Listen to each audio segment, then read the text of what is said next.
Corrector, concealer, foundation পর পর পর পর দিয়েছি, একটা ঠিক হয়ে যাচ্ছে মেকআপটা, একটা মোটা পুরো হয়ে যাচ্ছে। তার ফলে কিনা অনেক সময় সত্যি প্রবলেম হয়, মানে অনেক ভারী হয়ে যায় না এত মেকআপ করা কন্টিনিউ, এত প্রবলেম, এত হাইট করছে। যাদের স্কিনের সত্যি খুব প্রবলেম, তাদের কিছু করা থাকে না, তাদেরকে আমি কারেক্টার, কনসিলার পর পর স্টেপ বাই স্টেপ দিচ্ছি। এইটাকে এতগুলো স্টেপকেও স্কিপ করা যায়, সেটা কি করে করবো? এই যে আমরা কারেক্টার, কনসিলার পরপর ইউজ না করেও আমরা স্কিপ করতে পারি, যাতে দেখবে স্কিনে অল্প প্রবলেম, না সামান্য কিছু দিলেও আমাদের হাইড হয়ে যাচ্ছে।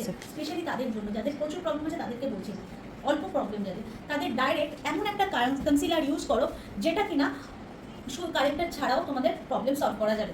জাস্ট ওটা ইউজ করো, দেন ফাউন্ডেশন অ্যাপ্লাই করো, আর কিচ্ছু লাগবে না। সেটা কি করতে হবে?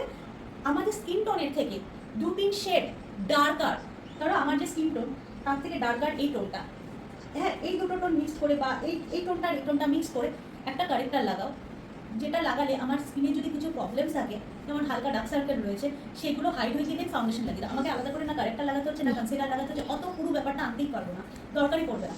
ডাইরেক্ট আমার স্কিন টোনের থেকে 2 শেড ডার্কার, কনসিলার লাগাও, দেন ফাউন্ডেশন লাগাও, প্রবলেম সলভ। বোঝা গেল? একটা সুন্দর ট্রিক্স দিয়ে দিলাম।